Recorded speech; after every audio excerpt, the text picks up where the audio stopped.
Hello students, 11th science maths chapter number 1. તો આમાં કેટલીક ગણતરી જે છે એ આપણે કરી હતી આની પહેલાના જે લેક્ચરમાં. ખાસ કરીને આપણે ધ મોર્ગન નિયમ જોયો હતો. ધ મોર્ગન નિયમમાં તમને ખ્યાલ છે મેં એવું કીધું હતું કે જો a અને b સાર્વત્રિક ગણ u ના ઉપગણ હોય તો પહેલું a યોગ b આખાનો ડેશ અને બીજું a છેદ b આખાનો ડેશ. આના બરાબર આપણે આ રીતે લખી શકતા a ડેશ છેદ b ડેશ અને આના બરાબર આપણે લખતા a ડેશ યોગ b ડેશ. તો આ ધ મોર્ગનનો નિયમ છે. આ નિયમ જે છે આપણે લખતા ચકાસતા શીખ્યા. તો હવે 1.5 જે છે એનો પાંચમો પ્રશ્ન જે છે એ શરૂ કરીએ છીએ. તો સ્વાધ્યાય 1.5 પ્રશ્ન નંબર 5. તો આ પ્રશ્ન નંબર 5 માં વેન આકૃતિ દોરવાની છે.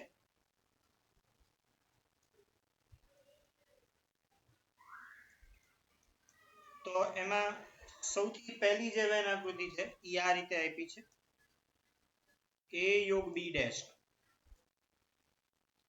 તો a યોગ b ડેશ એટલે જુઓ તમે અહીંયા ઉપર જે મેં તમને ધ મોર્ગનનો નિયમ સમજાવ્યો, જો આ જ આકૃતિ દોરવાની છે.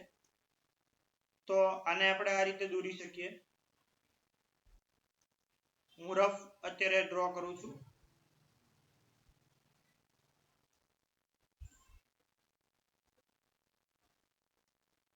તો આ જે છે ઈ ગણ a, આ બીજો જે છે ઈ છે ગણ b અને a યોગ b ડેશ એટલે a યોગ b સિવાયનું. તો જો a યોગ b માં કેટલું આવશે તો a યોગ b માં આ આવે અને a યોગ b ડેશ એટલે a યોગ b ની બહારનું બધું આવશે. એટલે એનો જે વિસ્તાર જે છે એને આપણે આ રીતે દર્શાવી શકીએ આમ.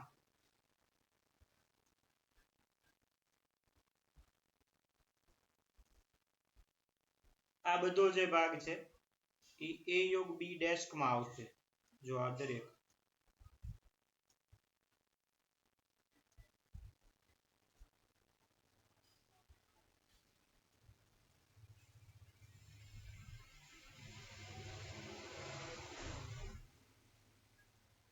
સેકન્ડ જોઈએ. તો આની પછી બીજી વેન આકૃતિ છે a ડેશ છેદ b dash. Okay, a dash છેદ b ડેશ. તો જો તમને બધાને ખબર છે a ડેશ એટલે a ની બહારનો ભાગ, b ડેશ એટલે b ની બહારનો ભાગ અને બંનેનો છેદગણ. તો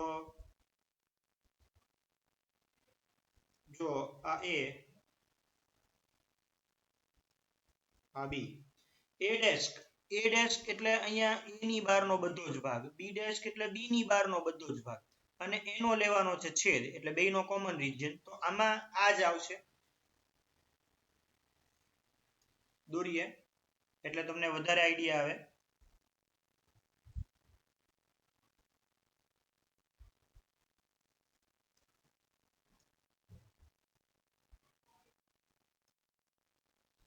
આ જ દરેક ભાગ છે આમાં આવશે.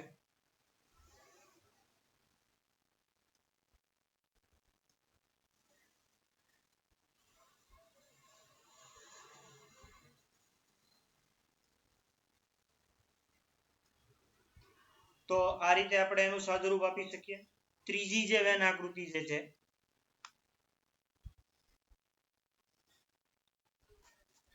ત્રીજી વેન આકૃતિમાં જે પૂછી છે ઈ છે a છેદ b ડેશ.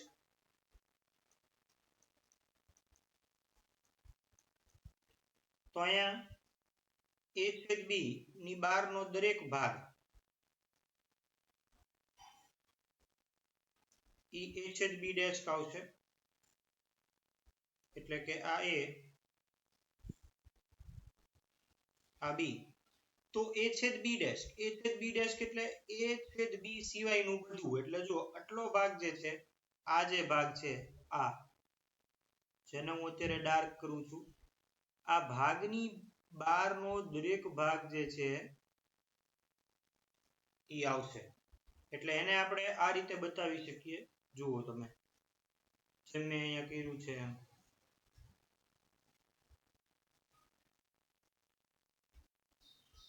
આ દરેક ભાગ જે છે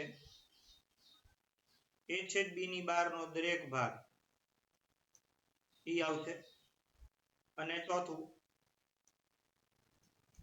a ડેશ યોગ b ડેશ તો આમાં પણ આ જ પ્રકારની આકૃતિ આવશે આ આકૃતિ તમારા હોમવર્ક કરવા માટે અહીંયા બાકી રાખેલી છે એટલે આ જે છે એ તમારે હોમવર્કમાં અહીંયા કમ્પ્લીટ કરવાની છે તો અહીંયા આપણે આ જ પ્રકરણ માટે 5મો પ્રશ્ન જે છે એ કમ્પ્લીટ કર્યો છે આગળ જઈએ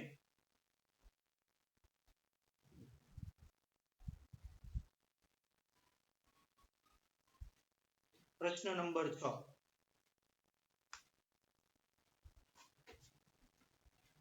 પ્રશ્ન નંબર 6 એટલે કે એક્ઝામ્પલ 6 એક્ઝામ્પલ 6 માં આવું આપ્યું છે કે સમતલના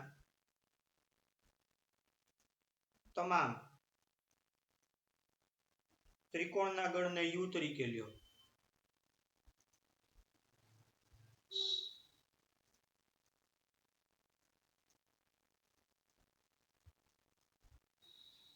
ઓછામાં ઓછો એક ખૂણો 60 થી ભિન્ન હોય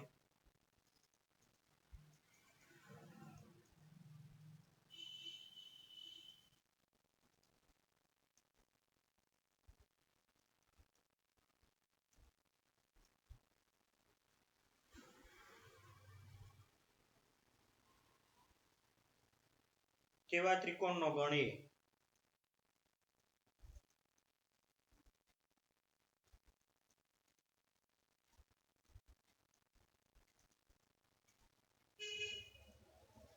તો a ડેશ શું થાય તો આનું સોલ્યુશન મેળવીએ તો u જે છે ઈ સમતલમાં આવેલા તમામ ત્રિકોણ છે એટલે એને આપણે આમ લખીએ x જ્યાં x છે સમતલમાં આવેલા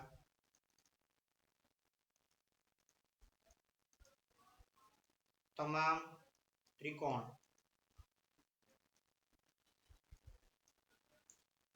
એ જે છે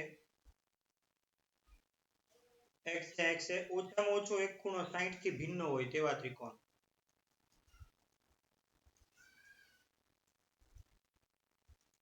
ઓછામાં ઓછો એક ખૂણો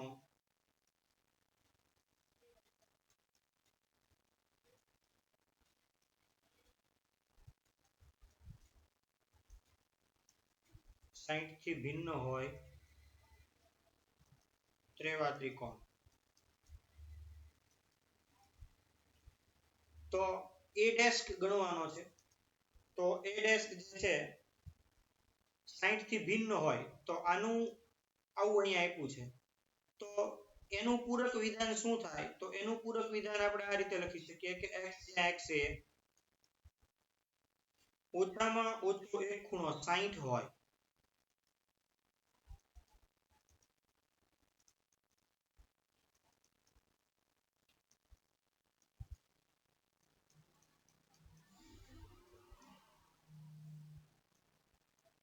તેવો ત્રિકોણ તો આ રીતે આપણને છઠ્ઠામાં a ડેશ મળે આગળ 7મો પ્રશ્ન છે તો 7મા પ્રશ્નમાં ખાલી જગ્યા પૂરવાની છે પહેલું વિધાન સત્ય બને તે રીતે ખાલી જગ્યા પૂરો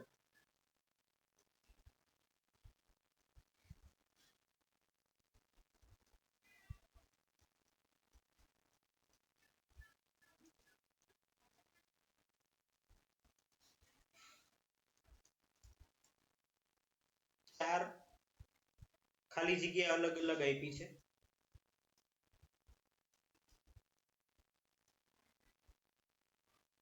પહેલી છે a યોગ a ડેશ બરાબર બ્લેન્ક બીજી છે phi dash છેદ a બરાબર u છેદ a બરાબર ખાલી જગ્યા. ત્રીજી છે a છેદ a dash બરાબર ખાલી જગ્યા. અને ચોથી છે u dash છેદ a બરાબર ખાલી જગ્યા. હવે જો એક વેન આકૃતિ જોઈએ એટલે તમને એક્ઝેક્ટ આઈડિયા આવશે. એક આપણે વેન આકૃતિ દોરીને એનો અભ્યાસ કરીએ.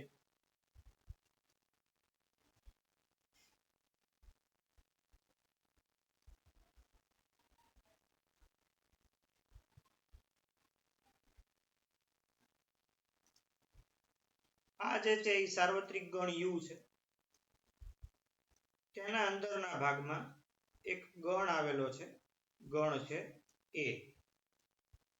હવે જો a ની બહારનો ભાગ એટલે કે આ a છે, a ની બહારનો ભાગ એટલે આ બધો ભાગ જે છે, જો આ a dash છે, a ની બહારનો ભાગ, તો a યોગ a dash બરોબર.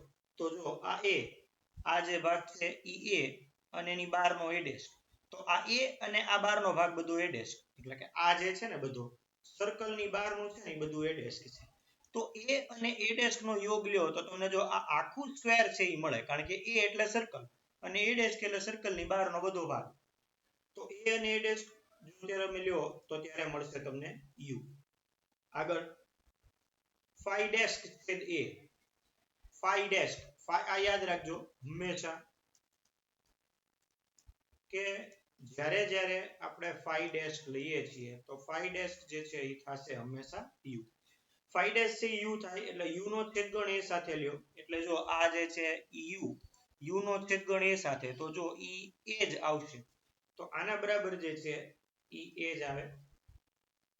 આગળ a છેદ a dash, તો જો આ જે છે ઈ આપણો a છે અને આ જે છે ઈ આપણો a dash છે. બંનેમાં જુઓ કાંઈ સમાન નથી, તો અહીંયા આવશે એના બરાબર ખાલી ગણ. આગળ જોઈએ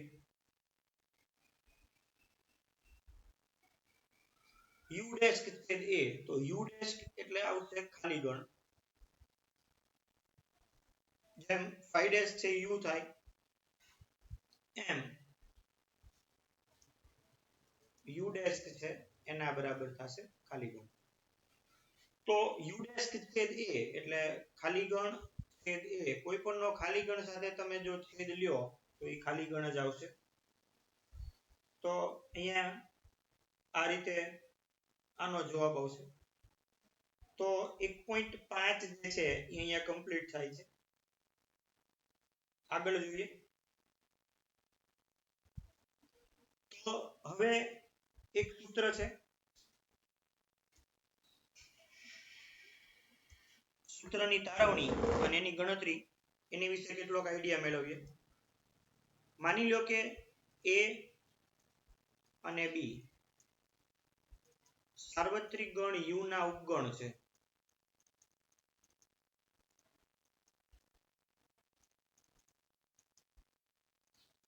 એટલે કે a b ઉપગણ u. તો a b સાર્વત્રિક ગણ જો u ના ઉપગણ હોય તો એની વેન આકૃતિ જે છે એ હું દોરું છું, ધ્યાનથી જોજો.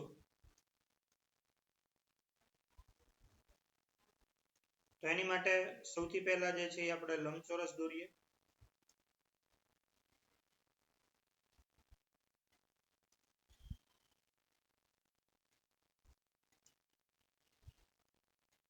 u એની અંદર આપણે a દોરીએ, એની અંદરના ભાગમાં આપણે b દોરીએ. હવે જો સૂત્ર છે યાદ રાખવાનું છે, દાખલા માટે ખૂબ જ ઉપયોગી થશે, કુટ પ્રશ્નો ખાસ.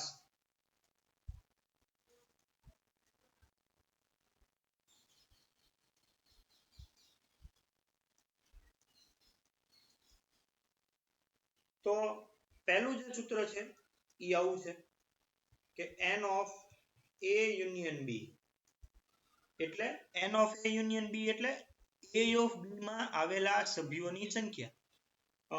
જો આની સમજૂતી મેળવવી હોય તો આની સમજૂતી આવી છે n of a એટલે તો કે a માં આવેલ સભ્યોની સંખ્યા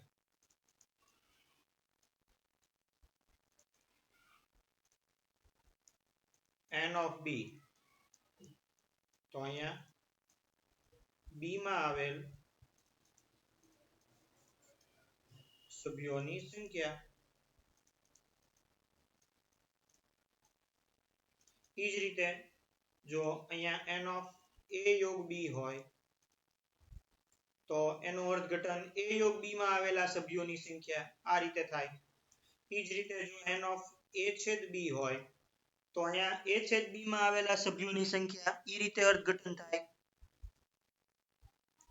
આગળ જોઈએ n of a યોગ b એટલે a યોગ b માં કેટલા સભ્યો આવેલા છે તો એનું સૂત્ર આમ થશે n of a plus n of b minus n of a છેદ b એટલે કે a માં આવેલા સભ્યો b માં આવેલા સભ્યો અને એમાંથી a છેદ b માં જે હશે એ બાદ કરી દેશું બાદ એટલે કરી દેશું કે આ જે ભાગ છે ને જો આકૃતિમાં આ ભાગ જે છે ને એ બે વખત ગણાશે એક વખત છે ને તમે આ a ગણતા હો ને ત્યારે આ અંદરનો ભાગ આવી જશે અને બીજી વખત જ્યારે તમે b ગણો ત્યારે આ અંદરનો ભાગ આવી જશે એટલે n of a યોગ b નું જે છે ને એ સૂત્ર આ રીતે બનશે કે n of a plus n of b minus n of a છેદ b ઓકે બીજું માની લો કે આમાં જો ત્રણ ગણ આપ્યા હોય એટલે કે a b ની સાથે સાથે જો એવું કે abc ઉપગણ u જોઈએ જો આવું કીધું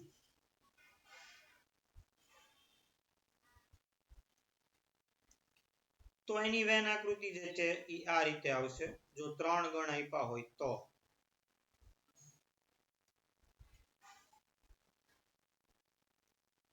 આ પહેલો ગણ છે a આ બીજો ગણ છે b અને આ જે છે એ ત્રીજો ગણ છે c તો આનું જે સૂત્ર છે એ આવું છે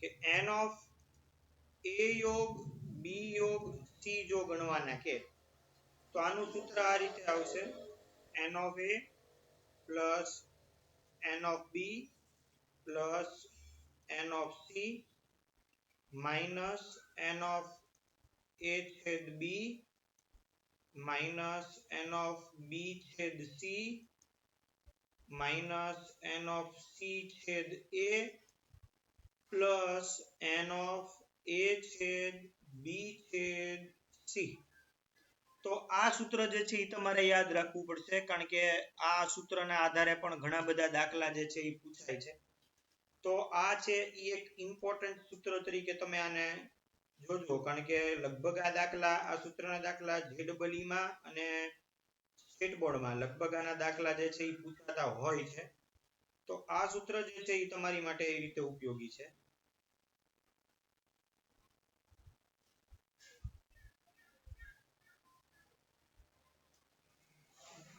હવે આ જે ઉપરનું સૂત્ર જે આપ્યું છે માની લ્યો કે આ ઉપરના સૂત્રમાં n of a છેદ b ને જો કરતા બનાવવાનો કે તો n of a છેદ b બરાબર સૂત્ર આ રીતે આવશે કે n of a plus n of b minus n of a યોગ b તો આ બંને સૂત્ર તમારે યાદ રાખવાના છે આ બંનેનો દાખલામાં ઉપયોગ આવશે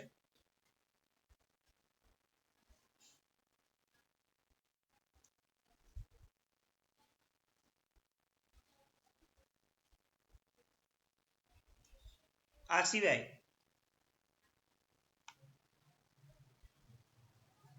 બીજું જો આ રીતે પૂછે કે n of a dash તો એની માટે આવશે n of u minus n of a આ જ રીતે જો ફેરવીને પૂછવું હોય કે n of b dash તો એની માટે આમ આવશે n of u minus n of b okay જો આ રીતે પૂછે કે n of a યોગ b આખાનો ડેશ તો એની માટે આ રીતે આવશે n of u minus n of a યોગ b અથવા આ રીતે પૂછે કે n of a છેદ b નો ડેશ તો અહીંયા n of u minus n of a છેદ b તો આ દરેક વસ્તુ છે એ તમારે યાદ રાખવી પડશે કારણ કે આ દરેક જે છે એ સૂત્રનો ઉપયોગ જ આમાં આવશે. So that's all for today. આ લેક્ચર પૂરતું એટલું રાખીએ છીએ. Thank you.